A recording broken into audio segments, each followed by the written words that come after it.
Hello everyone, स्वागत है बेटा आप सबका हमारे इस न्यू लेक्चर में सर्कल्स के। और बेटा आप सबको पता होगा कि कोऑर्डिनेट ज्योमेट्री चल रहा है, उसमें हम सर्कल्स चैप्टर आज स्टार्ट करने वाले हैं। स्ट्रेट लाइन हमने बहुत अच्छे से काफी डिटेल में पढ़ा है। ऑलमोस्ट बेटा 18-19 लेक्चर मैंने स्ट्रेट लाइंस पे डेडिकेट किए, 12-13 लेक्चर्स मैंने पॉइंट पे डेडिकेट किए। तो यार इतने समय में अब आपको बेटा कोऑर्डिनेट ज्योमेट्री की एक बहुत बढ़िया फील आ चुकी होगी। आज का लेक्चर जो रहेगा सर्कल्स का, वो बहुत ही शानदार लेक्चर रहने वाला है, जबरदस्त लेक्चर रहने वाला है। क्योंकि आज के इस एक लेक्चर में आपके लिए बेटा सर्कल्स के लिए जो जो चीजें काम की हैं, जो आपको पता होनी चाहिए, जैसे क्लास 9th और 10th में आपने जितना सर्कल्स पढ़ा है, जो सारी काम की आपने चीजें पढ़ी हैं, और कुछ ऐसी चीजें जो उसमें ऑप्शनल एक्सरसाइज में होता है या उस समय आर डी शर्मा बुक में होता है, वो सारी चीजें मैं आपको आज के एक लेक्चर में करा दूंगा। बेसिकली जितना भी बेसिक्स जरूरी है सर्कल्स चैप्टर समझने के लिए, वो सब कुछ आज के इस एक लेक्चर में होगा। और जो मेन फिर कोऑर्डिनेट ज्योमेट्री वाला सर्कल्स है, उसकी शुरुआत होगी अगले लेक्चर से। तो आज हम बहुत सारे थ्योरम्स देखेंगे, बहुत सारी चीजें मैं आपके लिए प्रूव करूंगा, और जबरदस्त बेटा एक रिकैप होने वाला है पूरे सर्कल्स का, आपको जितना भी नॉलेज है उस सारी चीजों का। तो चलिए बेटा स्टार्ट करते हैं अपना आज का लेक्चर। लेकिन आज का लेक्चर स्टार्ट करने के पहले आप में से जितने भी बच्चे अभी तक हमारे टेलीग्राम चैनल को बेटा ज्वाइन नहीं किए हैं, आप सबसे ये एक हम्बल रिक्वेस्ट है कि आप हमारे टेलीग्राम चैनल से जुड़िए। और बेटा उसका जुड़ने का जो लिंक है, ज्वाइनिंग लिंक है, आपको नीचे डिस्क्रिप्शन बॉक्स पे दिखाई दे रहा होगा। उसे बेटा ज्वाइन करने से आपको दो एडवांटेज होंगे। फर्स्ट एडवांटेज बच्चों आपके लिए ये है कि क्योंकि मैं बहुत सारे लेक्चर्स एक दिन में पोस्ट करता हूँ, जनरली एक यूट्यूब शॉर्ट आता है, फिर यूट्यूब शॉर्ट के अलावा बेटा आपके पास एक क्लास 11th का वीडियो आता है, एक क्लास 12th का वीडियो आता है। तो ऑन एन एवरेज अगर हम देखें तो एवरीडे 3 वीडियोस पोस्ट होते हैं। तो इसकी वजह से होता क्या है, बच्चों का कभी कभी कोई लेक्चर छूट जाता है या उनको दिखता नहीं। तो इस चीज से बचने के लिए बेटा हम क्या करेंगे, इस चीज से बचने के लिए हम अपने टेलीग्राम चैनल को रोज देखेंगे, और उसमें हमें हमेशा पता रहेगा कि कौन से दिन कितने बजे एक नया लेक्चर पोस्ट किया गया है, ताकि आप सारे बच्चों को इस बात की अच्छे से जानकारी रहे। और बेटा जो second and most important advantage हमारा है वो क्या है, तो जो सेकंड और सबसे जरूरी एडवांटेज है दैट इज कि बेटा यहाँ पर तो आप बहुत सारे सवालों की प्रैक्टिस कर रहे हो, लेकिन अगर आपको जेई मेंस और जेई एडवांस का पेपर क्रैक करना है तो बेटा आपको और ज्यादा क्वेश्चंस की प्रैक्टिस करने की जरूरत है। एंड अगेन ये एक्स्ट्रा क्वेश्चन भी कहाँ मिलेंगे, हमारे टेलीग्राम चैनल पे। तो जल्दी से ज्वाइन करिए, किस बात का इंतजार आप कर रहे हैं। और अगर आप डिस्क्रिप्शन बॉक्स देख रहे होंगे तो बच्चों डिस्क्रिप्शन बॉक्स में आपको एक यूट्यूब चैनल का लिंक भी दिख रहा होगा, ठीक है। तो वो बच्चों मेरा पर्सनल यूट्यूब चैनल है जिसमें सिर्फ मोटिवेशनल कंटेंट आएगा, ठीक है ना। मुझे क्योंकि बेटा मैंने खुद ने ये जर्नी तय की है, जो आप अभी जो जिस जर्नी पर चल रहे हो, जो आपके जेई का सपना है, तो कई बार बेटा हमारे साथ ऐसा होता है कि हमें डीमोटिवेशन आता है, या हमें ऐसा लगता है कि हो सकता है हमसे पेपर क्लियर ना हो। तो ऐसे समय में बहुत जरूरी होता है कि आपका एक माइंडसेट जो बच्चों वो पॉजिटिव हो। तो आपका पॉजिटिव माइंडसेट मेंटेन करने के लिए, आप सारे बच्चों को मोटिवेटेड रखने के लिए और चार्ज्ड अप रखने के लिए ये चैनल है। और जल्दी से बेटा आप इस चैनल को भी फॉलो कर लीजिए, ताकि आप हमेशा मोटिवेटेड रहें और अपने जेई का सपना आप पूरा करें। तो चलिए स्टार्ट करते हैं बेटा अपना आज का लेक्चर। जैसा मैंने आपको बताया ही कि आज का लेक्चर बेसिक रिकैप होगा, है ना। आज के लेक्चर में बच्चों पूरा का पूरा रिकैप, जैसा वो होता है ना सीरियल चालू होने के पहले आता है कि हम क्या क्या पढ़ चुके हैं, वो बेसिक रिकैप होने वाला है। किसका रिकैप? Of circles. हम बच्चों आज पूरा का पूरा सर्कल्स का रिकैप करने वाले हैं। जितना भी आपको पता हो, जो भी आपको पता हो सर्कल के बारे में, आज वो सारी चीजें आएंगी। तो चलिए बेटा शुरुआत करते हैं। सबसे पहले अपने जो बेसिक डेफिनेशन है, सर्कल का मतलब क्या होता है, मैं आपको डेफिनेशन से स्टार्ट करता हूं। तो बच्चों डेफिनेशन साथ साथ में आप भी लिखते चलिएगा, मैं बोर्ड में आपके लिए लिख भी देता हूं। अपने पास लिखा है a circle is the locus of a point which moves in a plane, locus of a point which moves in a plane. आप बच्चों साथ साथ में लिखते भी चलिएगा, और उसके बाद फिर मैं आपको एक्सप्लेन भी करते जाऊंगा सारी चीजों को। तो a circle is the locus of a point which moves in a plane in such a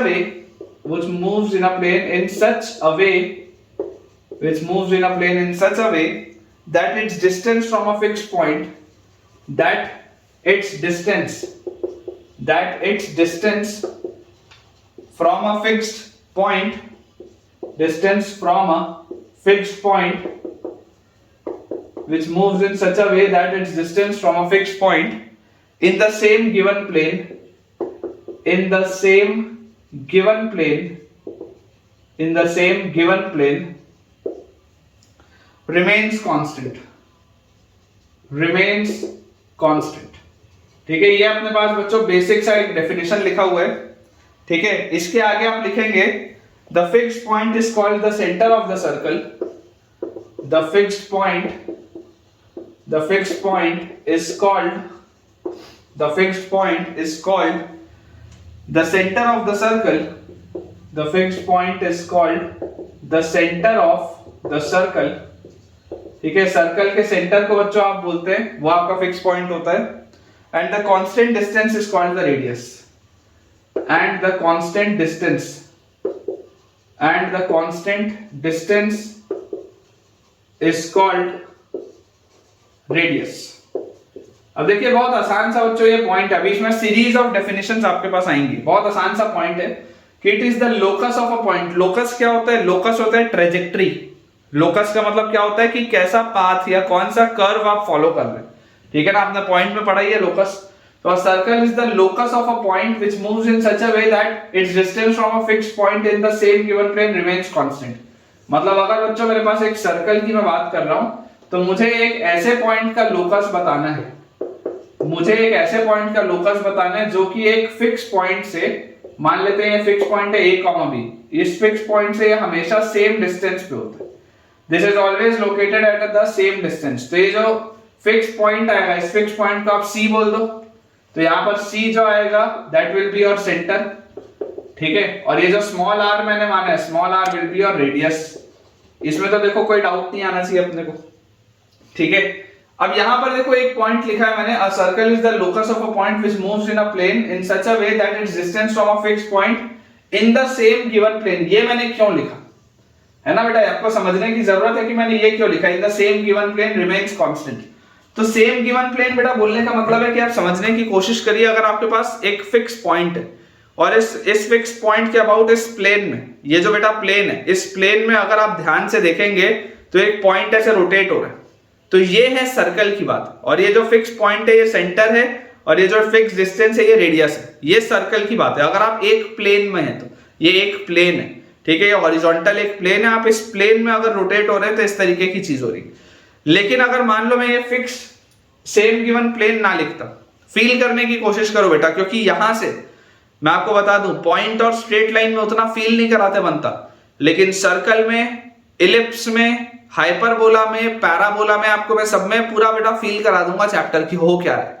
ठीक है ना, आपको एक एक ग्राफ दिखने लगेगा, समझ में आने लगेगा। मतलब आप आंख बंद करके ना ऐसे सोच सकते हो कि यार ये ऐसे यहाँ पे ग्राफ होगा, वहां पे ग्राफ होगा, इस पॉइंट से जा रहा होगा। जब मैं तुम्हारी जगह था ना क्लास 11-12 में, तो मेरे में तो यार इतना कॉन्फिडेंस था, मेरे टीचर ने तो मेरे को बहुत जबरदस्त तरीके से पढ़ाया था। मतलब हमको ऐसे सवाल देख के ना, इक्वेशन देख के ऐसे फील आ जाता था कि यार इस तरीके का सवाल होगा, तो कॉन्फिडेंस इंक्रीज हो जाता है। क्योंकि कोऑर्डिनेट ज्योमेट्री इकलौता ऐसा चैप्टर है बेटा जिसको आप गारंटी से बोल सकते हो कि सवाल बनेगा ही बनेगा।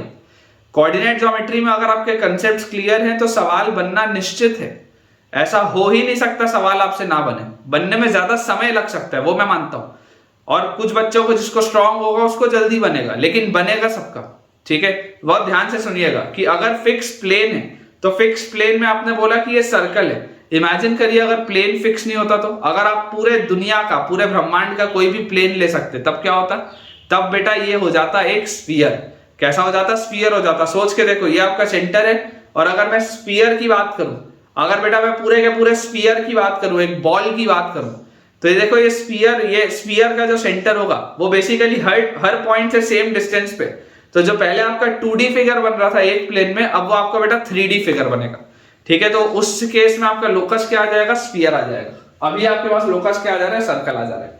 आई होप बेटा आपको इतने में ही फील आ गई होगी कि यार सर्कल और स्फीयर में एक इतने से बस का अंतर से सर्कल और स्फीयर आ जाता है। ठीक है, इसके बाद बच्चों अपने पास लिखा हुआ है, ये तो अपन ने बता दिया कि बेसिक डेफिनेशन है कि it's called the radius.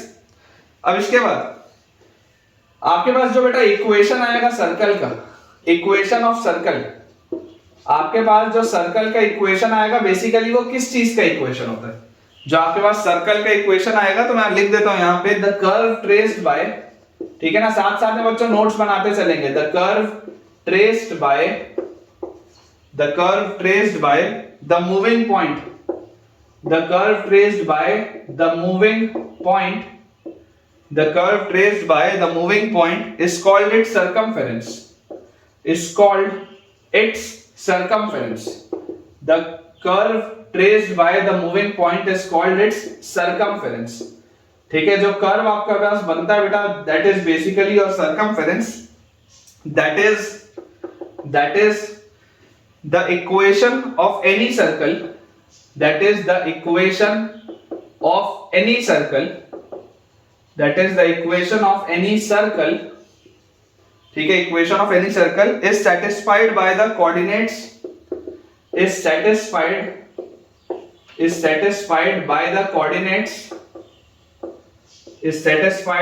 coordinates, equation of any circle is satisfied by the coordinates of all the points on its circumference. Coordinates of all the points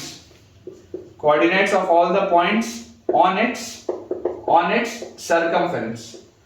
ठीक है, ये अपने पास बच्चों लिखा हुआ है। अब इसको मैं आपको एक्सप्लेन करता हूं। बेसिकली देखो, ये जो सर्कल बच्चों आपने बनाया है, इसमें क्या बोला जा रहा है? The curve traced by the moving point. ये जो कर्व आपका, ये मूविंग पॉइंट जो है, ये मूविंग पॉइंट बेसिकली ऐसे ऐसे घूम रहा है ना, ये मूविंग पॉइंट इस तरीके से घूम रहा है इस कर्व पे। ये जो आपके पास बेटा ये पाथ आया है, ये ट्रेजेक्ट्री आई है, ये कर्व आया है, सबका मतलब एक ही है, पर्यायवाची शब्द है, सिनोनिम्स है बेटा, सिनोनिम्स। ठीक है, कि ये जो ट्रेजेक्ट्री है या पाथ है या ये जो कर्व फॉलो हो रहा है, बेसिकली ये कर्व क्या है? ये कर्व इसका सर्कमफेरेंस है, वही लिखा हुआ है, the curve traced by the moving point. ये जो कर्व इसने मूविंग पॉइंट ने बनाया, ये जो कर्व है, this is it's circumference. Circle तो ये पूरा फिगर है, लेकिन ये जो एक्चुअल जो लाइन आपने बनाई है, this line is it's circumference. ठीक है, that is the equation of any circle. आप बच्चों जब भी सर्कल का एक इक्वेशन लिखेंगे ना, मैं आपको अगले लेक्चर तक बता दूंगा कि सर्कल का इक्वेशन होता क्या। ठीक है, सर्कल का जो जनरल इक्वेशन होता है, that is X square plus Y square plus 2gx plus 2fy plus c equal to 0 आएगा, नेक्स्ट लेक्चर में आएगा। तो इक्वेशन ऑफ सर्कल ये जनरल मैंने लिखा है, X square plus Y square plus 2gx plus 2fy plus c equal to 0। Next lecture में आएगा 100%, आप बिल्कुल निश्चिंत रहें। तो इसमें देखो क्या बोला जा रहा है, that is the equation of any circle. ये कोई भी एक सर्कल का जनरल इक्वेशन। तो ये जो इक्वेशन होगा, it is satisfied by the coordinates of all the points on its circumference. तो बेसिकली बच्चों, ये जो आपके पास पूरे सर्कमफेरेंस में चाहे जितने भी पॉइंट्स होंगे ना, अगर इसमें इनफाइनाइट पॉइंट्स भी होंगे सर्कमफेरेंस में, तो हर पॉइंट इसको सेटिस्फाई करेगा, क्योंकि ये जो इक्वेशन है वो बेसिकली सर्कमफेरेंस का ही इक्वेशन है। यही वो कर्व है, यही वो पाथ है, यही वाला वो इक्वेशन है जो ये सर्कल आपका बनवा रहा है। तो इस कर्व के ऊपर लाई करता हुआ कोई भी जो पॉइंट होगा, that will satisfy this equation. ठीक है ना, तभी तो इसका आप लोकस बोलते हैं। आप जब इसका लोकस सॉल्व करेंगे, अगले लेक्चर में आपके पास आएगा ये चीज, जब आप इसका लोकस बच्चों सॉल्व करेंगे तो आपके पास ये इक्वेशन आएगा। ठीक है, चलिए आगे देखते हैं। अगला अपने पास क्या स्टेटमेंट लिखा हुआ है कि the curve traced by moving point is called its circumference, that is the equation of any circle is satisfied by the coordinates of all the points on its circumference। बिल्कुल सही बात है। या आप इसमें बेटा क्या बोल सकते हैं, और the statement can be written as the equation of the circle means the equation of its circumference। The equation of a circle means the equation of a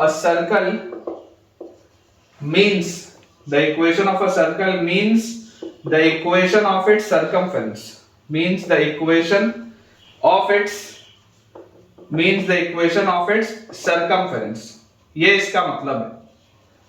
ठीक है, the equation of a circle means the equation of its circumference. Basically ये जो आप जब circle का equation बोलते हैं, तो ये जो सर्कल का इक्वेशन है, ये सर्कल के इक्वेशन के साथ साथ इसके सर्कमफेरेंस का भी यही इक्वेशन है ना। तो इक्वेशन ऑफ सर्कल आप बोलो या इक्वेशन ऑफ इसका सर्कमफेरेंस बोलो, it means the same thing. ठीक है, या आप इसको और फाइनली बेटा क्या बोल सकते हैं, और it is the set of all the points lying on its circumference। It is the set of all the points it is the set of all the points lying on its circumference, lying on its circumference, ठीक है ना। ये उन सारे points का जो set होगा basically वो यही इक्वेशन होगा, it is the set of all the points lying on its circumference. इन सब का बच्चों मतलब एक ही। तो आई होप इसके साथ आपको बेसिक ऑफ सर्कल समझ में आ गया होगा कि सर्कल होता क्या है, कैसे पॉइंट का लोकस होता है, क्या कंडीशन होती है, जनरल इक्वेशन क्या होता है, और सर्कमफेरेंस आप बोलो इक्वेशन ऑफ सर्कमफेरेंस या equation of circle, it means the same. चलिए अब इसको बेटा क्लियर करते हैं, थोड़ा सा अपन और डिटेल में पढ़ते हैं सर्कल्स को। अब बच्चों बहुत सिंपल सी बात है, अगर आपसे मान लीजिए कोई पूछ ले कि यार कॉर्ड और डायमीटर क्या होता है, कॉर्ड एंड डायमीटर, बहुत सिंपल सी बात है। मैं इस तरीके से आपको पढ़ाऊंगा कि आपको सारी चीजें आज समझ में आ जाए, थोड़ा सा भी डाउट नहीं होना चाहिए, थोड़ा सा भी डाउट। तो कॉर्ड क्या होता है बेटा, द लाइन जॉइनिंग, एकदम बेसिक लेक्चर आज अपन रखेंगे। भले आज का लेक्चर मुझे यार 1.5 घंटे का या 2 घंटे का बनाना पड़ जाए, लेकिन आज मैं आपको वो सारी चीजें करा दूंगा जितना आपसे 9th-10th में आपने पढ़ा है।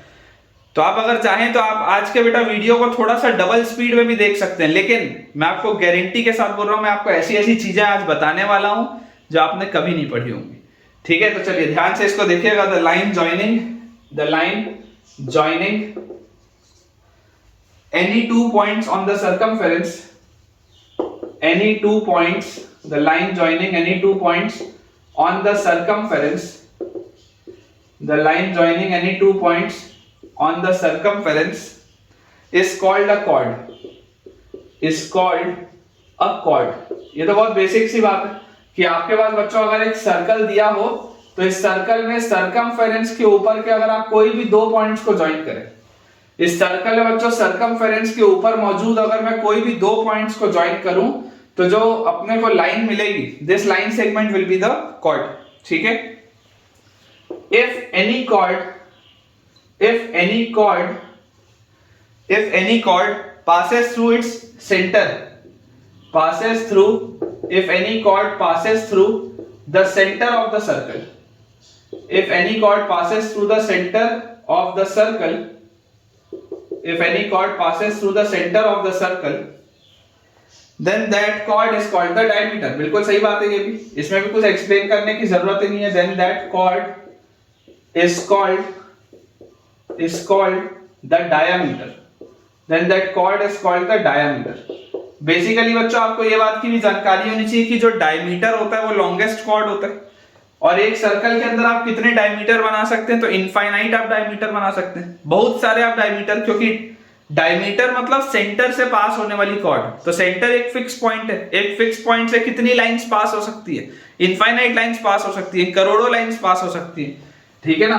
तो डायमीटर क्या हो जाएगा बेटा, डायमीटर वो वाला कॉर्ड होता है जो सेंटर से पास होता है, सर्कल के सेंटर से बच्चों जो पास होगा, this will be your diameter, ठीक है। बहुत आसान सी ये भी बात है, इसमें कोई प्रॉब्लम आनी नहीं चाहिए बच्चों किसी को भी।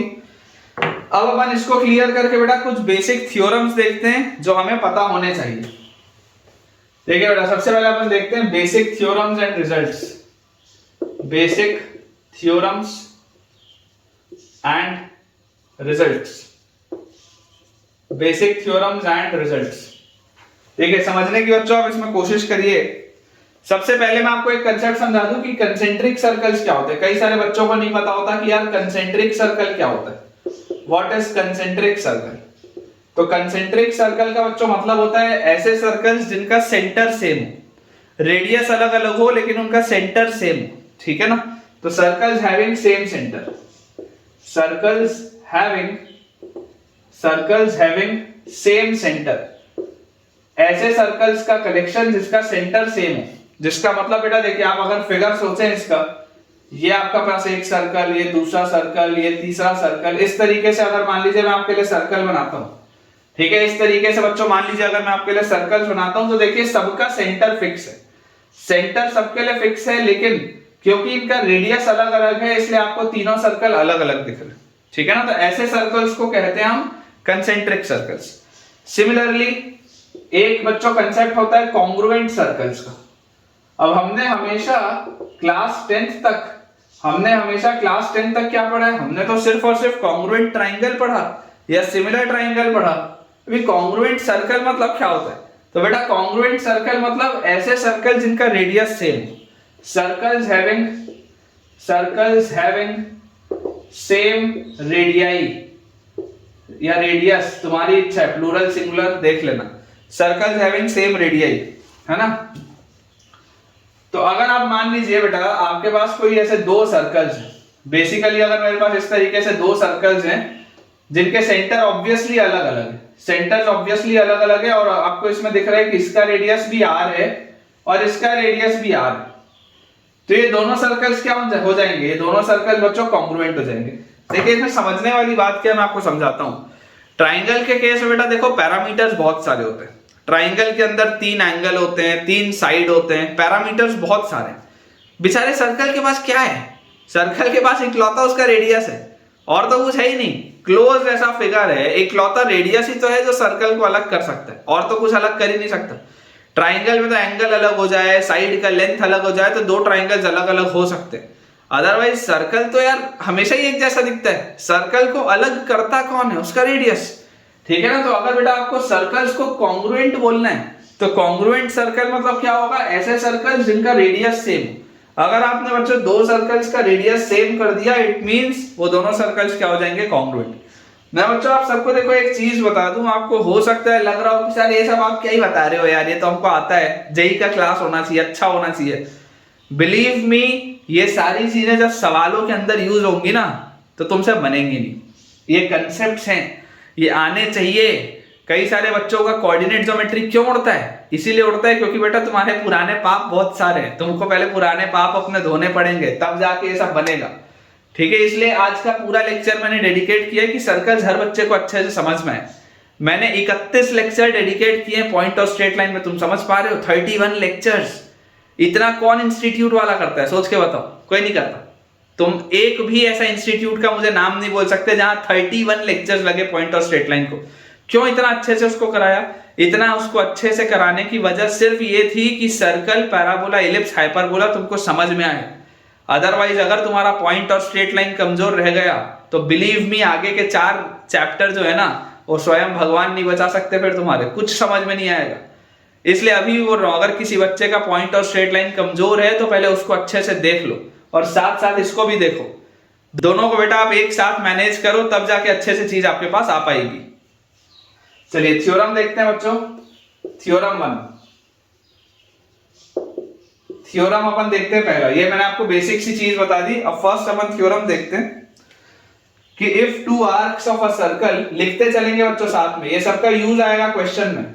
If two arcs of a circle, if two arcs of a circle or of congruent circles or of congruent circles or of congruent circles, if two arcs of a circle or of congruent circles are congruent,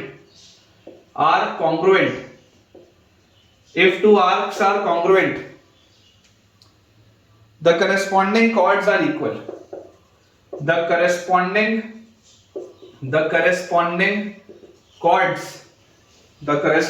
chords are equal। ये आपके पास बच्चों statement लिखा हुआ है, ठीक है। इसका जो बच्चों कन्वर्स है, इसका कन्वर्स इज आल्सो ट्रू। मैं इसका कन्वर्स भी आपके लिए लिख देता हूं। इसका कन्वर्स जो आएगा, converse is also true. Converse अपने पास लिखा हुआ है, if to chords of a circle are equal, if two chords of a circle, if two chords of a circle are equal, if two chords of a circle are equal, then their corresponding arcs are congruent, then their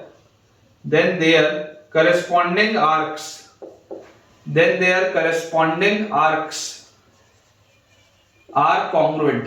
ये अपने पास बच्चों पूरी चीज लिखी हुई, ठीक है। मैं देखिए आपको इसको एक्सप्लेन करता हूं कि इसमें बोला क्या जा रहा है। इसमें हमें बच्चों बोला जा रहा है कि if two arcs of a circle, मान लीजिए एक सर्कल है और इसके अंदर ये आप दो आर्क की बात कर रहे हैं। मान लेते हैं ये ए है, ये बी है, ये अपने पास सी है और ये अपने पास है डी। अब मैं आपको बोलता हूं कि ये आर्क लेंथ ए बी जो है, ये जो आर्क लेंथ ए बी है और ये जो आर्क लेंथ सी डी है, ये दोनों सेम है, ठीक है। ये दोनों बच्चों सेम है। Arc length A B and arc length C D जो है वो बिल्कुल सेम है, आपके पास ऐसा दिया हुआ है। तो अगर बेटा ये चीज मेरे पास लिखी हुई है, इसका मतलब क्या है? इसका मतलब बहुत सिंपल सा है कि if two arcs of a circle, अगर एक सर्कल के दो आर्क कॉन्ग्रुएंट है, कॉन्ग्रुएंट मतलब आर्क को आप कॉन्ग्रुएंट कब बोलते हो, सर्कल की कॉन्ग्रुएंसी तो समझ में आती है, यहां पर एक पॉइंट और लिख लो, कॉन्ग्रुएंट आर्क, कॉन्ग्रुएंट आर्क है ना। तो आर्क्स को आप कॉन्ग्रुएंट बच्चों कब बोलेंगे, एक सर्कल के अंदर, if they have, if they subtend, if they subtend, if they subtend equal angle, equal angle at the centre. ठीक है, एक सर्कल के अंदर आप अगर दो आर्क्स आपके पास हैं, तो एक सर्कल के अंदर दो आर्क्स को आप कॉन्ग्रुएंट कब बोलेंगे, एक सर्कल के अंदर दो आर्क्स को बच्चों आप कॉन्ग्रुएंट बोलेंगे जब वो सेंटर पे बराबर एंगल सबटेंड कर रहे हो। मतलब कि अगर मैं इसको ऐसे ज्वाइन करूं और अगर बेटा मैं इसको ऐसे ज्वाइन करूं, तो ये वाला एंगल और ये वाला एंगल अगर दोनों बराबर है, if both of these angles are equal, तो आप बोल सकते हैं कि ये आर्क और ये आर्क कॉन्ग्रुएंट होगा। तो स्टेटमेंट है if two arcs of a circle are congruent, अगर ये आर्क कॉन्ग्रुएंट है मतलब ये एंगल से बराबर, the corresponding chords are equal, तो जो करस्पॉन्डिंग कॉर्ड्स होंगी, देखिए ये इसकी कॉर्ड है AB, ये इसकी कॉर्ड है CD, आपको बोला जा रहा है कि अगर ये वाला आर्क और ये वाला आर्क कॉन्ग्रुएंट था, कॉन्ग्रुएंट था मतलब सेंटर पे सेम एंगल बना रहे थे। आर्क्स कॉन्ग्रुएंट कब होते हैं, if they subtend equal angle at the centre. तो अगर बेटा ये सेंटर पे सेम एंगल बना रहे थे, तो आपको बोला जा रहा है जो करस्पॉन्डिंग कॉर्ड्स होंगी, करस्पॉन्डिंग कॉर्ड्स भी बराबर होंगी। तो बहुत आसान सी बात है बच्चों, आप ये दो ट्राइंगल्स को देखिए, अगर ये सर्कल का सेंटर O है, तो आप इन दोनों ट्राइंगल्स में देखिए, ये आपके पास रेडियस R है, ये भी रेडियस R है, ये रेडियस R है, ये भी रेडियस R है, और ये दोनों ट्राइंगल्स में एक एक एंगल आपके पास इक्वल भी है।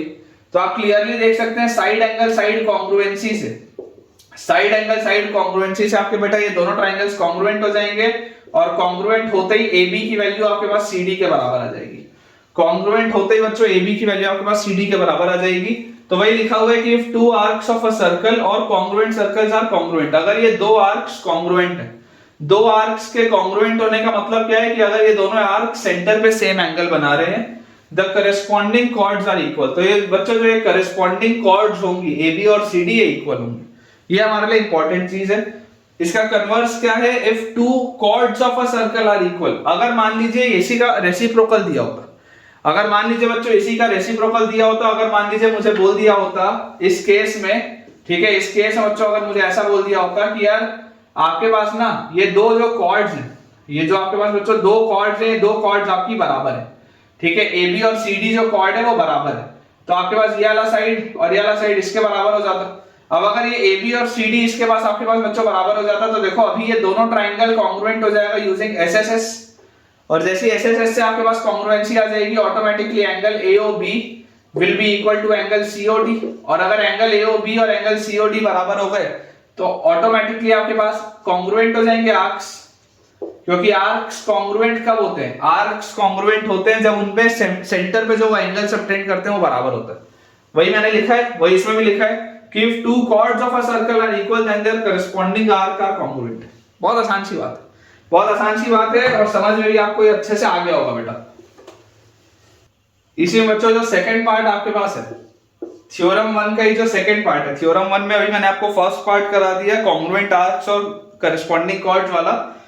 सेकंड अपने पास लिखा हुआ है equal chords of a circle. ठीक है, मैं सारे के सारे बेटा प्रूव नहीं करूंगा, मैं सारे के सारे प्रूव नहीं करूंगा। जो चीज तुम 9th-10th में ऑलरेडी प्रूव कर चुके हो वो मैं प्रूव नहीं करने वाला। जो तुमने 9th-10th में प्रूव नहीं किया है मैं सिर्फ आपको वो दिखाऊंगा यहाँ पर कि हो क्या रहा है, बाकी मैं सिर्फ लिख देता हूं कि जो जो चीज आप पढ़ के आए हैं। ठीक है, तो अपने पास लिखा है equal chords of a circle, equal chords of a circle, equal chords of a circle और ऑफ कॉन्ग्रुएंट सर्कल्स, और ऑफ congruent circles,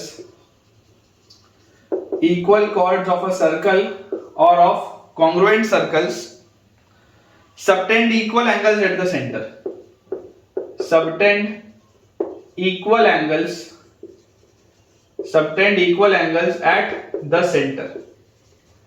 ठीक है, ये अपने पास लिखा है equal chords of a circle or of congruent circles subtend equal angle at the center।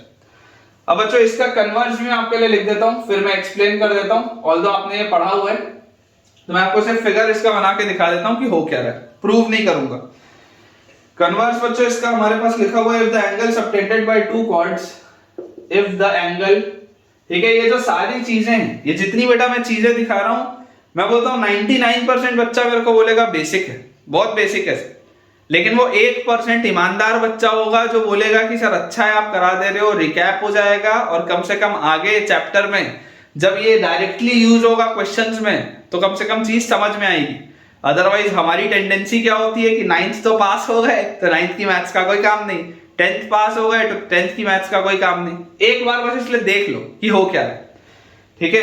If the angle subtended by two chords of a circle, if the angle subtended by, if the angle subtended by two chords of a circle, subtended by two chords of a circle, if the angle subtended by two chords of a circle or of congruent circles, or of congruent circles, if the angle subtended by two chords of a circle or of congruent circles, ठीक है, or of congruent circles at the center are equal, at the center are equal, at the center are equal, the chords are equal, the chords are equal, at the center are equal, then the chords are equal, ठीक है। ये अपने पास बच्चों देखो चीज लिखी हुई है, इसका मतलब क्या मैं आपको समझा देता हूं। आपने ऑलरेडी बेटा ये चीज देखो पढ़ी हुई है कि अगर आपके पास ये बोल दिया जाए कि एक सर्कल है और इस सर्कल के अंदर हमारे पास ये दो कॉर्ड्स हैं, ठीक है, let us say this is A B, this is C and D, तो बोला जा रहा है equal chords of a circle, अगर ये ए बी और सी डी बराबर है, if both of them are equal in length, subtend equal angle at the centre, तो बच्चों ये जो सेंटर पे एंगल सबटेंड करेंगे, सेंटर पे ये जो एंगल सबटेंड होगा, अगर ये एंगल थीटा सबटेंड करेगा तो ये भी एंगल थीटा ही सबटेंड करेगा, ये इसका मतलब है, ठीक है। या इसमें क्या बोला जा रहा है, सेकंड इसका कन्वर्स क्या बोलता है कि सर्कल के केस में if the angle subtended by two chords, if the angle subtended by two chords, अगर मान लीजिए ये दो कॉर्ड हैं और ये एंगल सबटेंड करते हैं theta, if the angle subtended by two chords of a circle at the center are equal, अगर ये एंगल इक्वल है सेंटर पे तो हमें बोला जाता है the chords are equal, तो इसका मतलब है कि ये जो कॉर्ड्स होंगे ये सेम होंगे।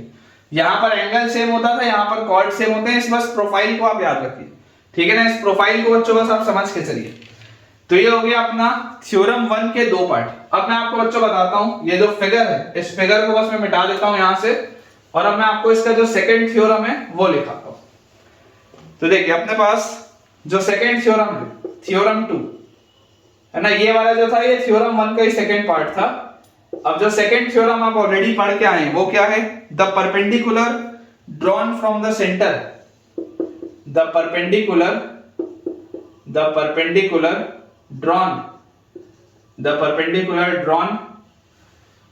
from the center of a circle to a chord, from the center, the perpendicular drawn from the center of a circle, from the center of a circle to a chord, the perpendicular drawn from the center of a circle to a chord bisects the chord, bisects the chord, ये अपने पास बोला जा रहा है, ठीक है। The perpendicular drawn from the centre of a circle to a chord bisects the chord, और इसका कन्वर्स भी बच्चों मैं आपको लिखा देता हूं फिर एक्सप्लेन करता हूं। The line joining the mid point of the chord, the line joining the mid point of the chord, the line joining the mid point of the chord, the line joining the midpoint of the chord to the center of a circle, to the center of the circle, the line joining the midpoint of the chord to the center of the circle is perpendicular to the chord, is perpendicular to the chord, ये अपने पास बच्चों बोला जा रहा है, is perpendicular to the chord, ठीक है। इसी में जो सेकंड पार्ट है, इसी का जो सेकंड पार्ट है, इसी थ्योरम का, थ्योरम 2 का ही सेकंड पार्ट भी लिख देते हैं, ठीक है। This was the first part जो मैंने आपको बताया, ठीक है। थ्योरम 1 के भी फर्स्ट और सेकंड पार्ट में आपको बता दिया हूं। थ्योरम 2 का जो सेकंड पार्ट है दैट इज परपेंडिकुलर बाइसेक्टर्स,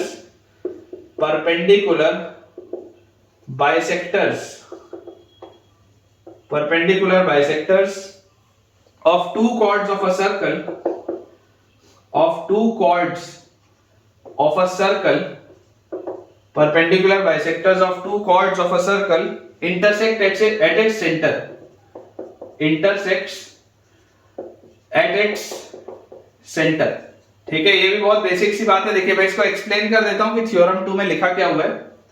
बोलता है the perpendicular drawn from the centre of a circle to a chord bisects the chord. अगर आपके पास बच्चों सर्कल में बेटा अगर आपके पास मान लीजिए ये एक कॉर्ड है, ठीक है, और आप बोलते हैं ये इसका सेंटर है, तो perpendicular drawn from the centre of a circle to a chord, अगर आप इसके सेंटर से बच्चों यहां पर परपेंडिकुलर ड्रॉप कर देते हैं, अगर आप इसके सेंटर से एक परपेंडिकुलर ड्रॉप कर देते हैं, तो the perpendicular drawn from the centre of a circle to a chord bisects the chord, ये इस कॉर्ड को बाइसेक्ट करेगा। ये है आपका पहला वाला स्टेटमेंट, ये आपने पढ़ा ही हुआ है क्लास 9th में, इसको करने की जरूरत नहीं है। सेकंड क्या बोलता है, the line joining the mid point of the chord to the centre of the circle. Second आपके पास बोलता है the line joining the mid point of the chord. आपके पास मान लीजिए कोई भी एक कॉर्ड है, इस कॉर्ड में अगर आपने एक लाइन बनाई जो इसके मिड पॉइंट को ज्वाइन करती है, ये ए है, ये बी है और ये एम है, ठीक है, इसका मिड पॉइंट, तो बोला जा रहा है the line joining the mid point of the chord, इस कॉर्ड के मिड पॉइंट को to the centre of the circle, circle के सेंटर से जो लाइन ज्वाइन करती है इस परपेंडिकुलर टू द कॉर्ड, तब ये वाला एंगल आपके पास 90 डिग्री होता है। ये सेकंड केस है।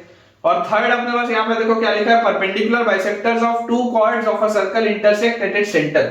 बोलने का मतलब है कि अगर मान लीजिए बेटा मेरे पास एक सर्कल है और ये इस सर्कल के बेटा आपके पास दो कॉर्ड्स हैं, बेसिकली आपके पास इस सर्कल की दो कॉर्ड्स हैं, ठीक है, या आप इस कॉर्ड को थोड़ा और अलग तरीके से भी चाहे तो बना सकते हैं, इसको आप इस तरीके से बना लीजिए, ऐसे कोई भी आप दो कॉर्ड, जरूरी नहीं है सेम लेंथ की, कोई भी आप अगर बेटा दो कॉर्ड बनाए सर्कल की, late us say this is AB, ठीक है, ये अपने पास आ गया chord AB, and let us say this is CD, ये अपने पास आ गया कॉर्ड CD।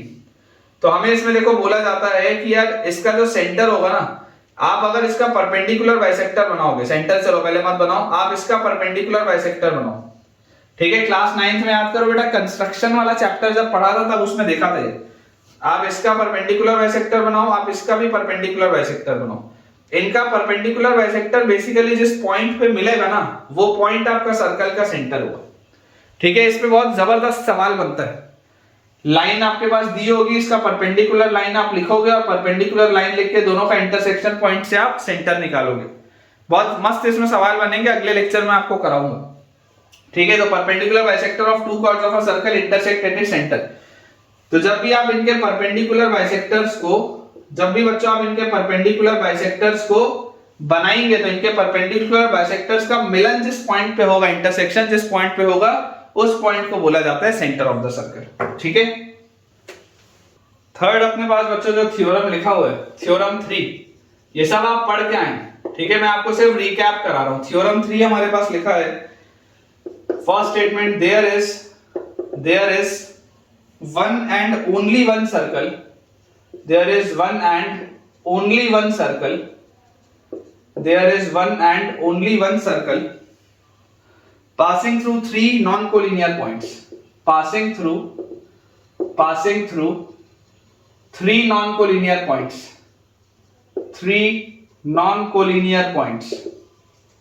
ठीक है।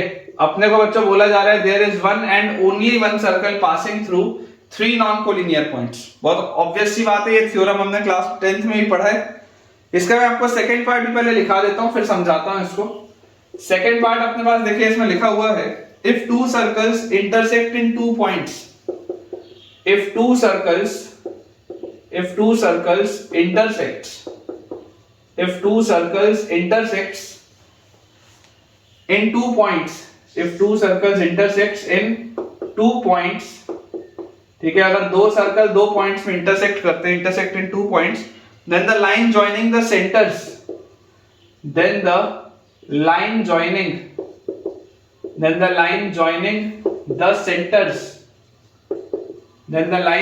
the centers is perpendicular bisector of the common chord. Center is the perpendicular bisector, is the perpendicular bisector of the common chord, is the perpendicular bisector of the common chord, दोबारा बेटा मैं आपके लिए इसको read कर देता हूं। If two circle intersect in 2 points then the line joining the centre is the perpendicular bisector of the common chord. चलिए इसको पहले मैं एक्सप्लेन करता हूं। पहला अपने पास लिखा है there is one and only one circle passing through 3 non collinear points. देखिए बच्चों, समझने की आप कोशिश करिए, जब हम स्ट्रेट लाइन में थे तो स्ट्रेट लाइन में हम बोलते थे कि एक पॉइंट से पास होने वाली दुनिया में करोड़ों लाइंस हैं, इनफाइनाइट लाइंस हैं। एक पॉइंट से जो लाइंस पास होती है, एक पॉइंट से जो लाइंस पास होती है वो इनफाइनाइट है, बहुत सारी लाइंस एक पॉइंट से पास हो सकती है।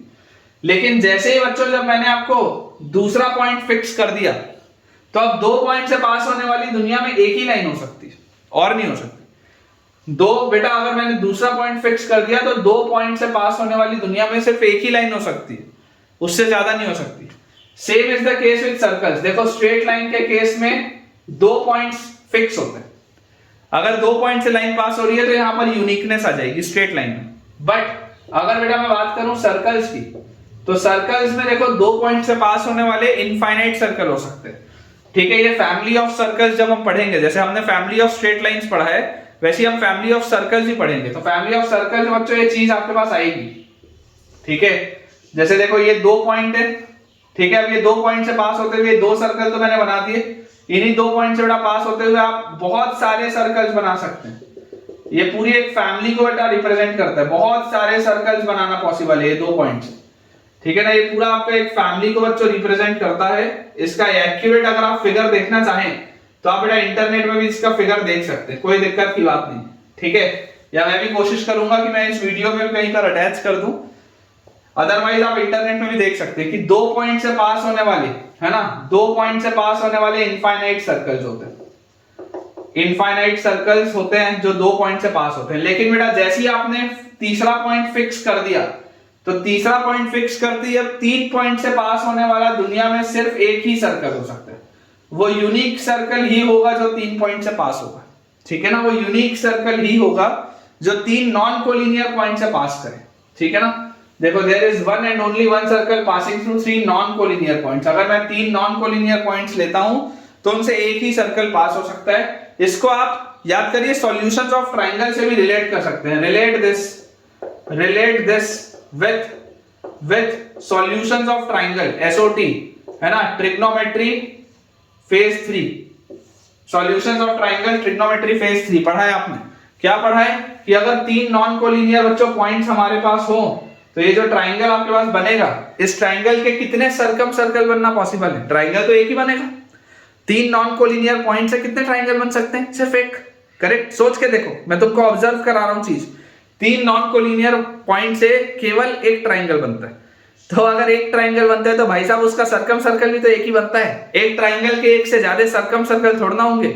ये अंदर वाले ट्रायंगल के लिए ये जो सर्कल है जो इसके तीनों वर्टेक्स को क्रॉस करता हुआ जा रहा है, that is it's circum circle. ठीक है, तो ये सर्कम सर्कल भी यूनिक हो जाएगा क्योंकि ये ट्रायंगल यूनिक है तो ये सर्कम सर्कल भी यूनिक हो जाएगा। तो पहला पॉइंट तो एकदम क्लियर है कि there is one and only one circle passing through 3 non collinear points. अब इसके बाद क्या लिखा है? If 2 circles intersects in 2 points. अगर मान लीजिए हमारे पास 2 सर्कल हैं जो किन्हीं 2 पॉइंट्स पे इंटरसेक्ट करते हैं। मान लेते हैं ये अपना पहला सर्कल है और ये अपना दूसरा सर्कल है। बोला इसमें जा रहा है if 2 circles intersect in 2 points. ये देख लो, ये 2 पॉइंट्स पे इंटरसेक्शन हो रहा है। ठीक है, तो ये इनका कॉमन कॉर्ड होगा। इसको अपन ऐसे डार्क करके बना लेते हैं। This will be it's common chord. Common chord बोलने का मतलब क्या है? कॉमन कॉर्ड बोलने का मतलब है कि ये जो AB है, ये AB एक ऐसी कॉर्ड है, ये AB एक ऐसी कॉर्ड है जो कि ये पहले वाले सर्कल में भी है और दूसरे वाले सर्कल में भी, दोनों सर्कल में ये कॉर्ड है। तो बोला जा रहा है if 2 circles intersect in 2 points then the line joining the centers is the perpendicular bisector of the common chord। अब देखो इसका सेंटर यहां पर कहीं पे होगा, इसका सेंटर यहां पर आपके पास कहीं पे होगा। तो आपको बच्चों ये बोला जा रहा है कि अगर इसका सेंटर आपके पास आ जाता है O और इसका सेंटर आपके पास आ जाता है O डैश, इसका सेंटर O, इसका सेंटर O डैश, तो हमें बोला जा रहा है कि ये जो आपके पास लाइन होगी O डैश, ये जो आपके पास लाइन होगी O dash, this will be the perpendicular bisector of the common cord. मतलब कि एक तो ये इस पे परपेंडिकुलर होगी और दूसरा ये इसको बाइसेक्ट भी करेगी। ठीक है, ये इसका मतलब प्रोफाइल समझ के चलेंगे। इफ दिस इज M, तो आपको बोला जा रहा है कि AM विल बी परपेंडिकुलर, या आप बोल सकते हो AM अगर आपको ना भी बोलना हो तो आप बोल सकते हो AB will be perpendicular to O dash सबसे पहले तो। और बाइसेक्टर अगर है तो इसका मतलब ये इसका बाइसेक्टर है ना AB का, तो AB का बाइसेक्टर है मतलब AM will be equal to BN। Perpendicular bisector of common chord बोल रहा है। इस बात पे ध्यान दीजिएगा, आप OM को O डैश M के बराबर मत बोल देना, वो जरूरी नहीं है, हर बार हो भी सकता है किसी स्पेशल केस में, लेकिन जरूरी नहीं है। लेकिन हाँ ये जरूरी, ये बच्चों जरूरी है कि ये इसको बाइसेक्ट करेगा, ठीक है, ये इसको बाइसेक्ट करेगा बहुत आसानी से। आपने क्लास 10th के बेटा सर्कल्स में या 9th के सर्कल्स में से प्रूफ भी कर रखा है, तो आप इसको दोबारा आराम से इसको बेटा प्रूफ कर सकते हैं।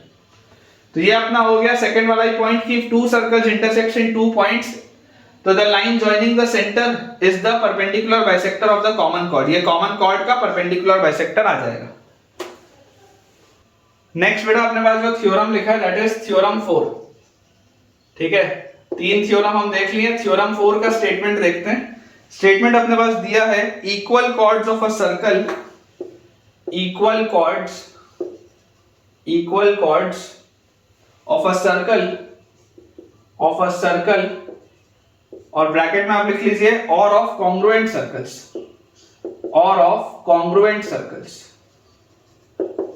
तो equal chords of a circle और of congruent circles are equidistant from the centre, are equidistant from the centre. ये सबसे पहली चीज है कि ये जो होते हैं बेटा ये सेंटर से सेम डिस्टेंस पे होते हैं। इसी का बच्चों कन्वर्स भी ट्रू है, ये सब आप पढ़ के आए हैं ऑलरेडी, इसलिए बस मैं आपके लिए नोट डाउन इसको कर देता हूं। कन्वर्स अपने पास लिखा है chords of a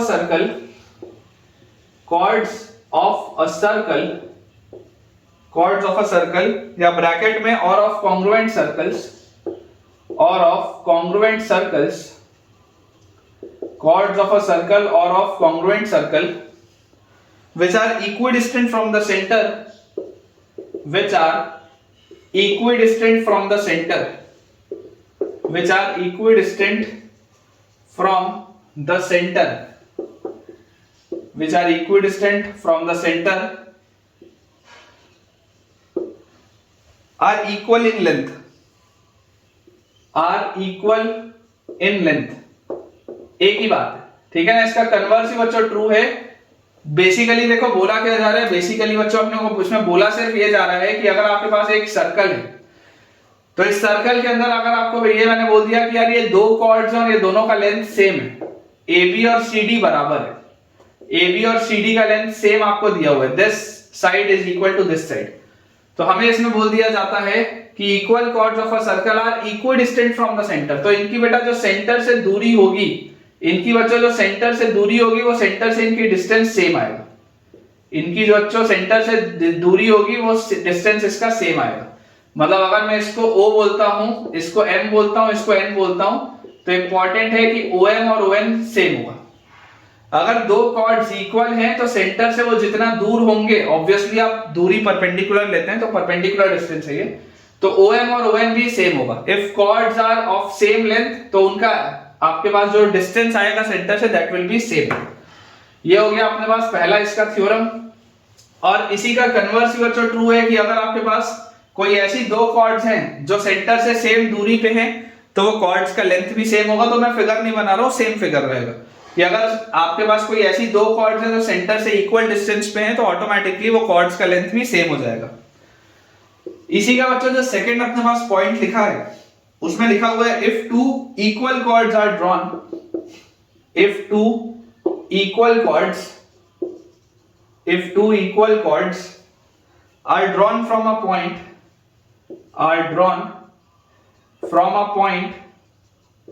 if 2 equal chords are drawn from a point on the circle,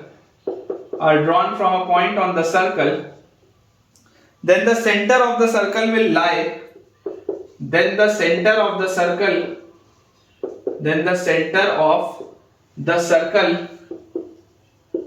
ठीक है, इसमें स्टार लगा लेंगे बेटा, ये चीज ऐसी है जो आपने पढ़ी नहीं है पहले। Then the centre of the circle will lie on the angle bisector,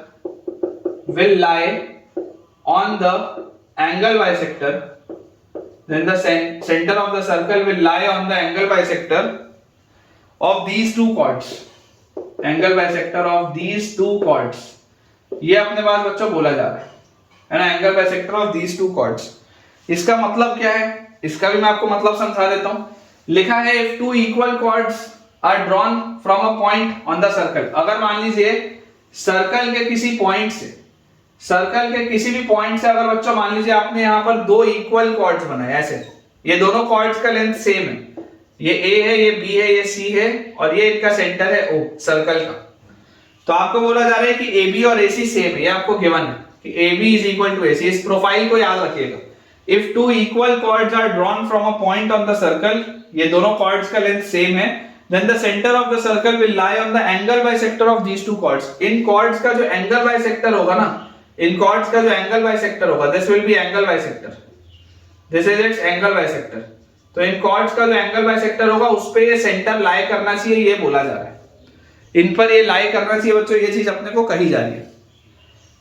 तो आप ऐसा कर दीजिए कि अगर आप इस लाइन पे सेंटर को बोलते हैं कि सेंटर से पास होती हुई ये लाइन है, अगर मैं ये एंगल को इसके बराबर प्रूव कर दूं तो ऑटोमेटिकली ये लाइन एंगल बाइसेक्टर सिद्ध हो जाएगी, बहुत ऑब्वियस सी बात है। तो यार यहां से आप देखो क्या कर सकते हो, ए बी और सी डी इक्वल है ना, तो आप यहां से एक परपेंडिकुलर ड्रॉप करो, यहां से आप एक परपेंडिकुलर ड्रॉप करो। अब आपको एक चीज पता है, आपको क्या पता है, आपको बच्चों पता है कि equal chords are equidistant from the centre, मतलब कि ये वाला डिस्टेंस और ये वाला डिस्टेंस सेम होगा। ये सबसे पहली चीज है जो हमको पता है कि अगर ये दो कॉर्ड्स इक्वल हैं तो इनकी सेंटर से जो दूरी होगी वो सेम होगी, सबसे पहली बात। दूसरी बात क्या है, ये 90 डिग्री एंगल है, ये भी देखो 90 डिग्री एंगल, ठीक है। तो अब ये वाले जो दो छोटे ट्राइंगल है, इन दो छोटे ट्राइंगल में एक एक एंगल आपको 90 डिग्री मिल गया। ये वाला साइड इस साइड के बराबर है और ये वाला देखो बेटा साइड कॉमन है, ये वाला साइड आपके पास कॉमन है। तो ऑटोमेटिकली आप क्या बोल सकते हैं, आरएचएस कॉन्ग्रुएंसी से, आरएचएस कॉन्ग्रुएंसी से ये वाले दोनों ट्राइंगल कॉन्ग्रुएंट हो जाएंगे, और जैसे ये दोनों ट्राइंगल कॉन्ग्रुएंट हो जाएंगे तो angle BAO will be equal to angle CAO by CPCT। और जैसे ही बच्चों ये CPCT से दोनों एंगल बराबर हो गए, मतलब आप बोल सकते हो कि AO is the angle bisector. यही तो आपको बोलना था। आप क्या प्रूव करना चाहते थे कि centre lies on the angle bisector, तो आप सेंटर से ज्वाइन होती हुई एक लाइन बना दो और आप प्रूव कर दो कि ये दोनों एंगल बराबर है, तो ऑटोमेटिकली ये एंगल बाइसेक्टर सिद्ध हो जाएगा, ठीक है। तो ये एक इंपॉर्टेंट बेटा प्रोफाइल है जो आपको पता होनी चाहिए। चलिए इसको क्लियर अब अपन कर लेते हैं, या इसी में मैं आपको इसका जो थर्ड पॉइंट है, सेकंड पॉइंट तो मैंने आपको स्टार लगा के बता दिया, इसका बेटा अपन थर्ड पॉइंट देखते हैं। थर्ड पॉइंट अपने पास लिखा हुआ है of any two chords of a circle. इसको ऐसा करता हूं, मैं मिटा लेता हूं, इसको बस क्लियर कर लेते हैं और थर्ड वाला अपना स्टेटमेंट जो है वो नोट कर लेते हैं। स्टेटमेंट अपने पास दिया है ऑफ एनी टू कॉर्ड्स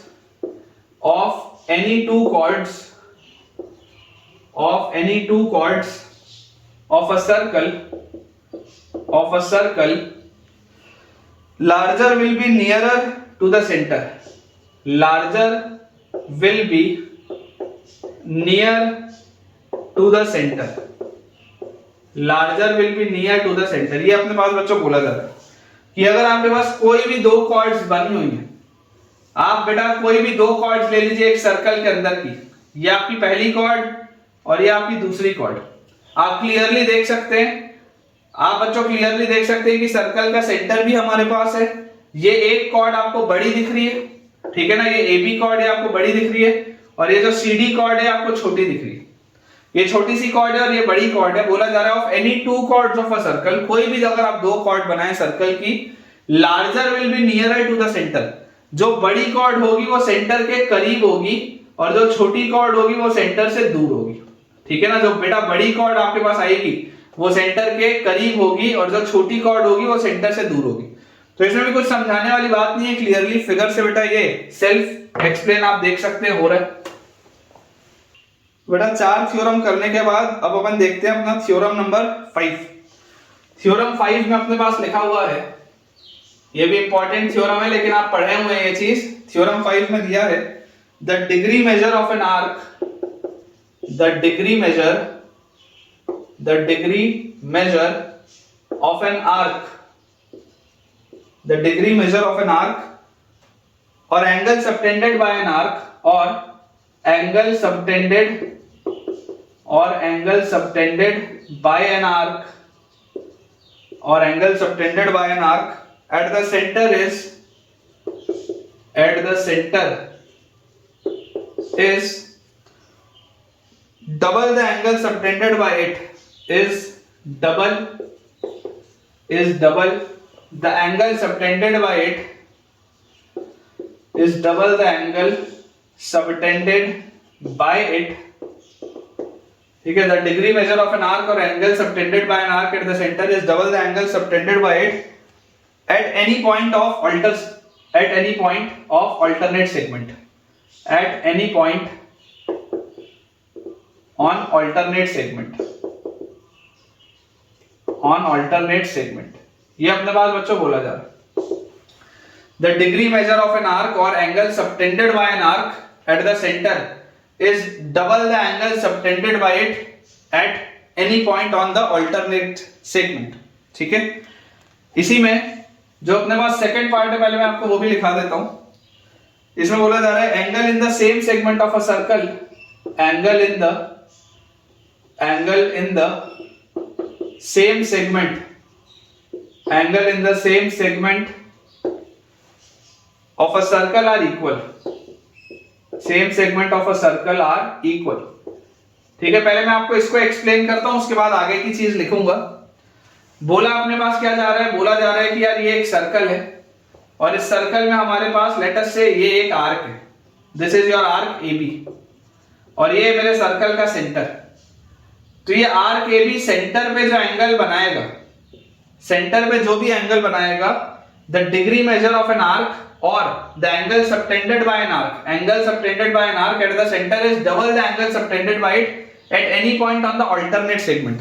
अब वो इसके अलावा उधर, अगर इस साइड के अलावा यही वाला आर्क इस साइड के अलावा उधर जो भी एंगल बनाएगा, इसमें अक्सर एक बच्चे गलती क्या करते हैं मैं आपको बताता हूं.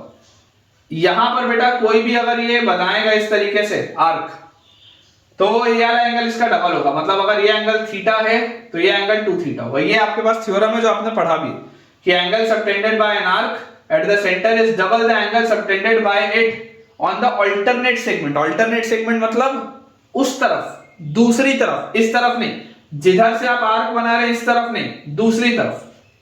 अब इसका इंपॉर्टेंस क्या है ना, ये तो सही है. बच्चे गलती क्या करते हैं, बच्चे गलती ये करते हैं कि सर देखो यही वाला आर्क है, ये वाला आर्क यहाँ 2 थीटा बना रहे हैं तो ये एंगल भी थीटा होगा. बच्चे ये गलती करते हैं, ये गलत है. ठीक है, आप में से अगर कोई बच्चा अभी तक ये गलती कर रहा था तो अब मत करना. This is wrong. ठीक है ना, आप बेटा जिस साइड से आप एंगल बना रहे हैं आपको उसी साइड पे ये आर्क नहीं लेना है. आप जिस साइड से ये एंगल बना रहे हैं 2 थीटा, उसके दूसरे साइड अगर आप कोई भी एंगल लेंगे तो उसका आधा होगा, इस साइड वाला आधा नहीं होगा. ये वाला जो एंगल आता है इसकी बेटा वैल्यू आती है पाई माइनस थीटा. इसकी वैल्यू आती है पाई माइनस थीटा मतलब कि 180 माइनस थीटा. इसकी वैल्यू आपके पास आ जाती है 180 माइनस थीटा. ये क्यों आता है अभी आपको साइक्लिक क्वाड्रिलेटरल जब मैं पढ़ाऊंगा उसमें आएगा. बेसिकली बेटा ये जो आपके पास बड़ा वाला क्वाड्रिलेटरल दिख रहा है ना, ये बड़ा वाला क्वाड्रिलेटरल है साइक्लिक क्वाड्रिलेटरल. और साइक्लिक क्वाड्रिलेटरल के चारों एंड पॉइंट्स जो होते हैं वो सर्कल पे लाई करते हैं और अपोजिट एंगल्स का सम 180 डिग्री होता है. तो देखो अगर ये थीटा है तो ये 180 माइनस थीटा है, तो दोनों का सम आ जाएगा 180. इसलिए मैंने इसको 180 माइनस थीटा लो. तो आप इस बात को बस ध्यान से बेटा समझ के चलो कि आपके पास क्या लिखा हुआ है. आपके पास बच्चों ये बोला जा रहा है कि अगर सेंटर पे एंगल 2 थीटा बन रहा है तो दूसरे तरफ जो एंगल बनेगा वो आधा बनेगा. इस तरफ वाले को आधा मत बोलना, इसको थीटा अगर बोलोगे तो गलती हो जाएगी. ये हो गई पहली बात. फिर बोला जा रहा है angle in the same segment of a circle are equal. अगर हमारे पास angle in the same segment की बच्चों में बात करूं तो अगर मेरे पास बेटा ये सर्कल दिया हुआ है तो इस सर्कल में ये एक सेगमेंट है AB. ठीक है, ये आप AB आर्क बोल लो, ये AB सेगमेंट बोल लो, बात देखिए. अब आप इसमें अगर सेम साइड में बना लेते हैं आर्क, ये एंगल अगर आप सबटेंड करते हैं, क्या बोला जा रहा है angle in the same segment of a circle are equal. तो यार ये एंगल थीटा है तो ये एंगल भी थीटा आपके पास आएगा. ठीक है, ये बस अपने को बच्चों चीज समझ के रखनी. सेम साइड पे जैसे आप बच्चों एंगल सबटेंड करेंगे और अगर सेम सेगमेंट में आप कर रहे हैं तो वो दोनों एंगल की वैल्यू कितनी आएगी, सेम आएगी. और ये बहुत आसान सी बात है जो आपको पता होनी चाहिए. तो अपन इसको क्लियर करते हैं और इसी में जो आगे के पॉइंट्स हैं मैं आपको वो लिखवाता हूं. देखिए इसी में बेटा अपने पास जो थर्ड पॉइंट लिखा हुआ है, इसी का थर्ड पॉइंट अपने पास क्या दिया है, the angle in a semi circle is a right angle. ये भी आपने पढ़ा हुआ है कि the angle in a semi circle, the angle in a semi circle is a right angle, is a right angle. Semi circle का जो angle होता है वो राइट एंगल होता है, ठीक है। राइट एंगल होता है मतलब कि अगर आप ये सर्कल बनाए और ये सेमी सर्कल है, तो आप सोच के देखिए ये वाला आर्क, ये वाला बच्चों जो पूरा आर्क है वो सेंटर में कितना एंगल बना रहा है, 180 डिग्री। तो ये सामने वाले सेगमेंट में कितना बनाएगा, उसका आधा, मतलब कि दिस विल बी 90 डिग्री, ठीक है। इसलिए बोला जाता है कि सेमी सर्कल के अंदर, सेमी सर्कल के अगर बेटा आप अंदर कोई भी एंगल बनाते हैं तो वो हमेशा एक राइट एंगल ट्रायंगल बनता है। इसी का जो कन्वर्स है मैं आपको बच्चों वो भी लिखा देता हूं। कन्वर्स अपने पास इसका लिखा हुआ है कि the arc of a circle subtending, the arc of a circle, the arc of a circle subtending a right angle, the arc of a circle subtending a right angle, the arc of a circle subtending a right angle in the alternate segment, in the alternate segment, सामने वाले में जो right angle बना है, in the alternate segment, ठीक है, is a semi circle. ये वाला जो आर्क होता है वो आर्क क्या होता है, it is a semi circle.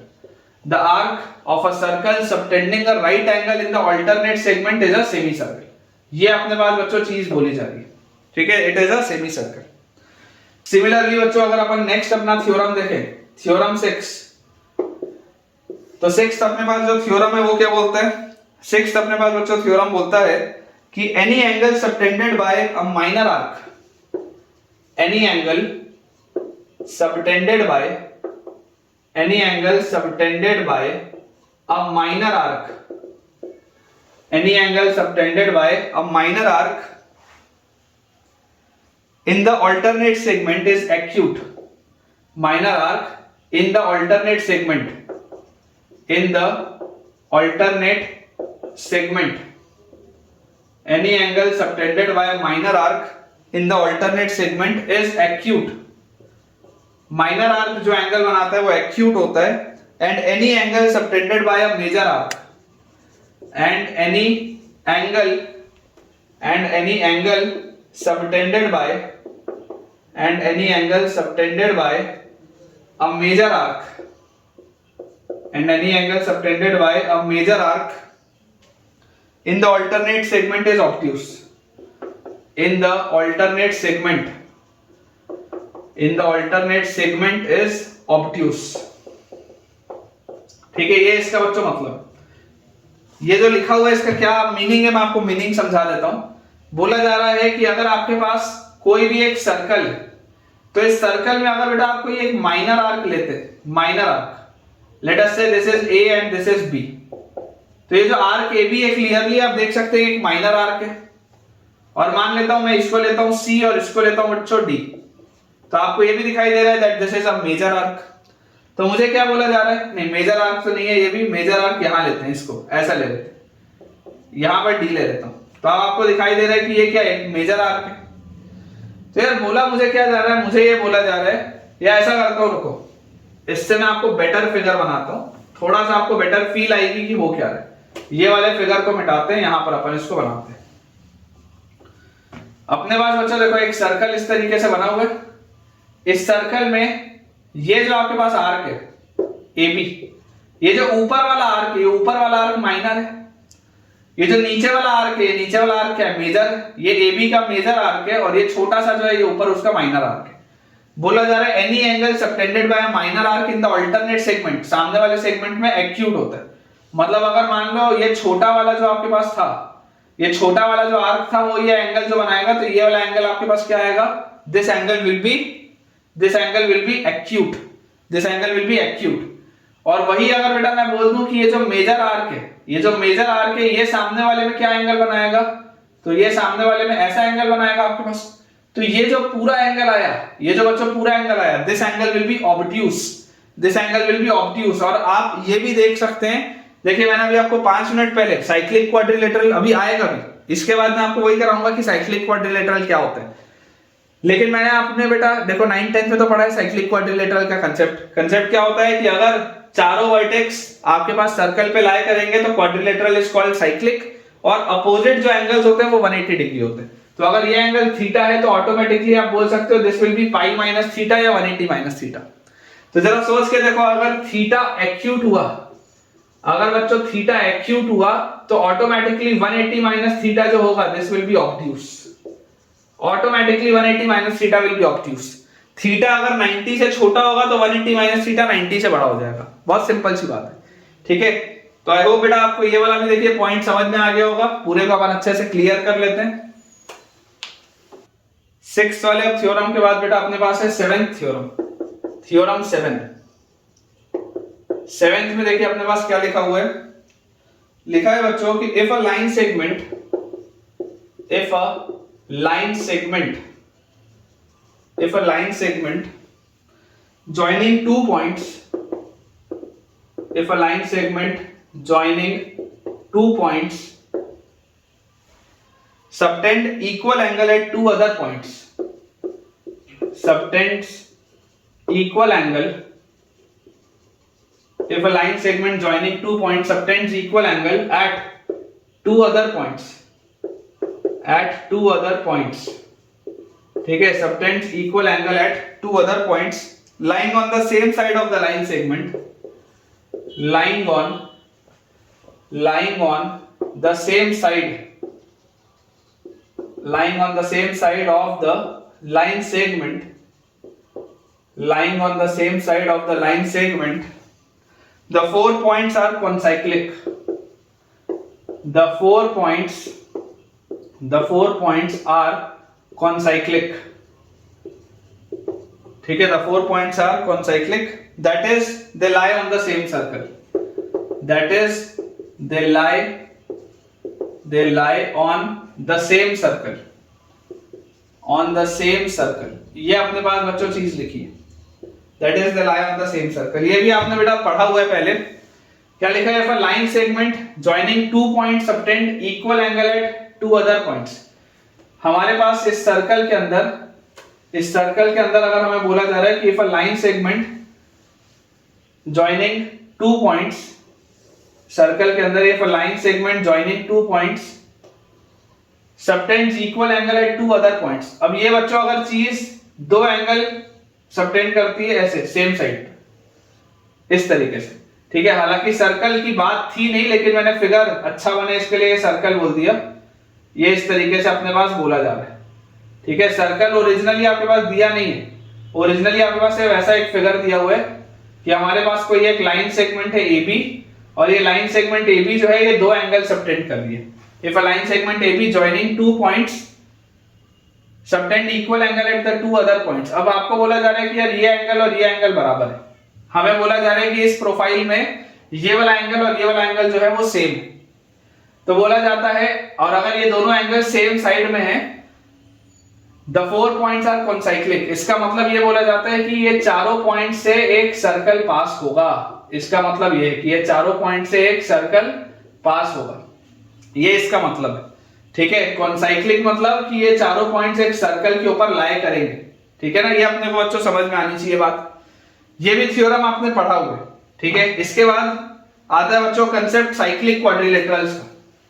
अब बच्चों कंसेप्ट आता है साइक्लिक क्वाड्रिलेटरल्स का, तो मैं आपको साइक्लिक क्वाड्रिलेटरल्स बस अभी करा देता हूं, उसके बाद जो टेंजेंट और नॉर्मल के कंसेप्ट है वो मैं आपको नेक्स्ट लेक्चर में कराऊंगा विद कोऑर्डिनेट ज्योमेट्री का जो पूरा कंसेप्ट, जो मेन सर्कल्स का चैप्टर की शुरुआत है वो अगले लेक्चर में होगी, और जो टेंजेंट नॉर्मल वाली चीजें हैं, जो इंपॉर्टेंट चीजें हैं सर्कल से रिलेटेड, वो भी हम नेक्स्ट लेक्चर में ही करेंगे। आज हम बस साइक्लिक क्वाड्रिलेटरल के बारे में हमें क्या क्या चीज पता होनी चाहिए मैं आपको बता देता हूं, ठीक है। तो इसी में है साइक्लिक क्वाड्रिलेटरल, ये जो अभी अपन ने बताया कि ये कॉन्साइक्लिक होते हैं, इसका मतलब क्या है, साइक्लिक क्वाड्रिलेटरल, ये अपने पास बेटा टॉपिक है, ये भी आप क्लास 10th में पढ़ के आते हैं। साइक्लिक क्वाड्रिलेटरल होता क्या है मैं आपको बता देता हूं कि quadrilateral is called cyclic, a quadrilateral is called cyclic, a quadrilateral is called cyclic if its all vertices lie on a circle, if all of its vertices lie on the circle. ठीक है, अगर वो concyclic हो या सारे जो vertices है वो एक सर्कल पर लाई करते हो तो ऐसे क्वाड्रिलेटरल को बच्चों बोला जाता है साइक्लिक क्वाड्रिलेटरल। अब इसमें जो पहला आपके पास इंपॉर्टेंट रिजल्ट होता है साइक्लिक क्वाड्रिलेटरल का, फर्स्ट इंपॉर्टेंट रिजल्ट वो क्या होता है? वो होता है द सम ऑफ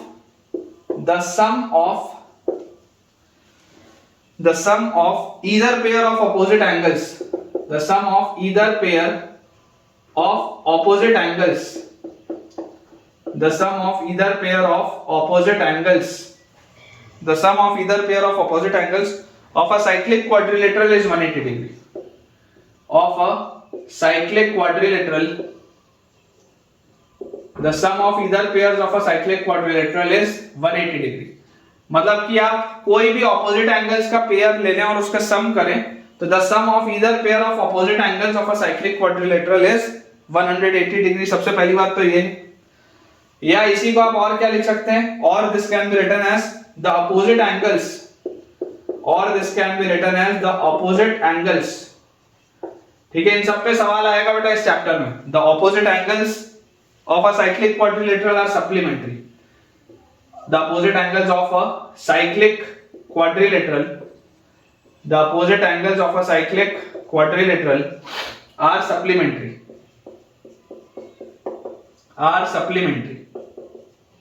ठीक है, ये अपने पास बेटा चीज लिखी गई है, the opposite angles of a cyclic quadrilateral are supplementary। अब इसी का कन्वर्स भी बच्चों ट्रू होता है, इसी का कन्वर्स भी बच्चों ट्रू होता है। इसका कन्वर्स क्या है? कन्वर्स अपने पास लिखा हुआ है, if the sum of any pair of opposite angle, if the sum of any pair of opposite angle, if the sum of any pair of opposite angle of a quadrilateral is 180 degree, of a quadrilateral, opposite angle of a quadrilateral is 180 degree, if the sum of any pair of opposite angle of the quadrilateral is 180 degree, then the quadrilateral is cyclic, then the quadrilateral, ये सब आपने बेटा पढ़ा हुआ है पहले, then the quadrilateral is cyclic। क्या मतलब है बोलने का कि अगर हमारे पास एक साइक्लिक क्वाड्रिलेटरल, अभी मैंने आपको थोड़ी देर पहले बताया था, अगर आपके पास एक साइक्लिक क्वाड्रिलेटरल है मतलब आपके पास एक ऐसा क्वाड्रिलेटरल है जिसके चारों एंड पॉइंट्स जो हैं वो एक सर्कल पर लाई करते हैं, तो ऐसे क्वाड्रिलेटरल को आप कहते हैं साइक्लिक क्वाड्रिलेटरल। और इसमें जो ऑपोजिट एंगल्स का सम होता है, मतलब अगर this is angle 1, this is angle 2, this is angle 3 and this is angle 4, तो क्लियरली आप बोल सकते हैं एंगल 1 प्लस एंगल 2 180 डिग्री होगा, एंगल 3 प्लस एंगल 4 भी 180 डिग्री होगा। ठीक है, ऑपोजिट एंगल्स का सम 180 डिग्री होता है, ऑपोजिट एंगल सप्लीमेंट्री होते हैं। और इसी का कन्वर्स भी ट्रू है कि अगर मान लीजिए आपके पास किसी भी क्वाड्रिलेटरल में ऐसा आ जाता है कि ऑपोजिट एंगल्स का सम 180 है तो ऑटोमेटिकली आप उससे एक सर्कल पास होता हुआ बना सकते हैं। इसी में बच्चों जो नेक्स्ट अपने पास काम की चीज है, अगली अपने पास काम की चीज लिखी हुई है, if a side of a cyclic quadrilateral is produced, if a side of a cyclic quadrilateral, if a side of a cyclic quadrilateral is produced, अगर आप मान लीजिए एक किसी साइड को एक्सटेंड करते हैं, if a side of a cyclic quadrilateral is produced, then the exterior angle, then the exterior angle, then the exterior angle, then the exterior angle is equal to the interior opposite angle. Exterior angle is equal to the interior opposite angle. Interior opposite angle.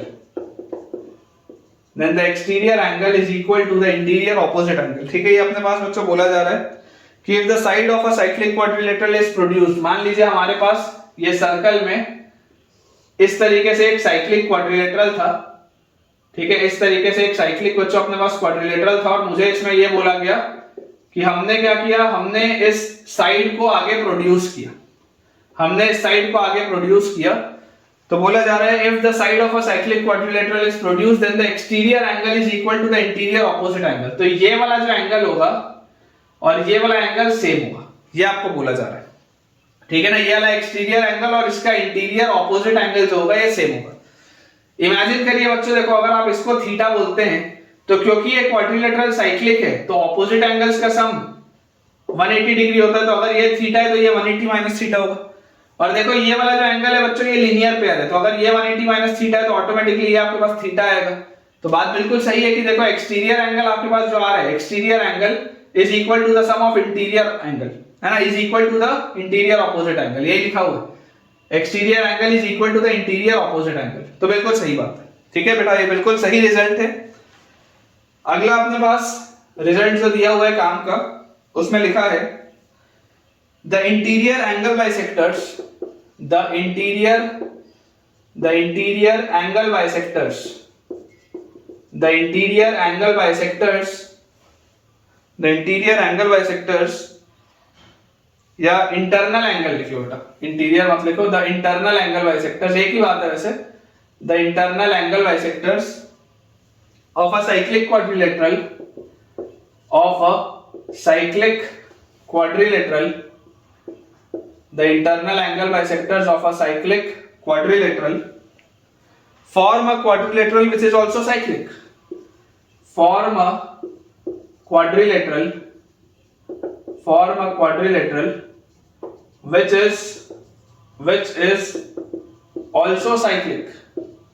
is also cyclic, ठीक है। ये अपने पास बच्चों एक result दिया हुआ है। देखो ये वाला भी रिजल्ट आपको पता नहीं था इसलिए मैंने आपको समझा दिया, वैसे मैं इसको आपको बता देता हूं कि the internal angle bisectors of a cyclic quadrilateral, मान लीजिए आपके पास बेटा कोई भी एक ऐसा क्वाड्रिलेटरल है, ठीक है, इस तरीके का मान लेते हैं हमारे पास कोई भी एक जनरल सा एक क्वाड्रिलेटरल है, सर्कल आप मत बनाओ, ऑटोमेटिकली बस बोल दो कि साइक्लिक है क्वाड्रिलेटरल, है ना, नहीं तो अननेसेसरी आपको कंफ्यूजन होगा। तो अपन ये बोलते हैं कि इसके जो इंटरनल एंगल बाइसेक्टर्स होंगे, ठीक है, इनके जो इंटरनल बच्चे एंगल बाइसेक्टर होंगे, इनके इंटरनल एंगल बाइसेक्टर से जो आपके पास क्वाड्रिलेटरल बनेगा, इनके इंटरनल एंगल बाइसेक्टर से बच्चों जो हमारे पास क्वाड्रिलेटरल बनेगा, that quadrilateral will also be a cyclic quadrilateral. आप देख सकते हैं ये मेरे पास एक क्वाड्रिलेटरल है A B C and D, clearly देखो मुझे क्या दिया हुआ है कि एबीसीडी जो है, एबीसीडी को मैं साइक्लिक बोल रहा हूं, ठीक है। अब अगर बच्चों एबीसीडी को मैं साइक्लिक बोल रहा हूं तो ऑपोजिट एंगल्स का सम 180 होना चाहिए, मतलब a plus C should be 180 degree and b plus D should also be 180 degree, इसमें तो कोई डाउट नहीं है, ये तो होना चाहिए।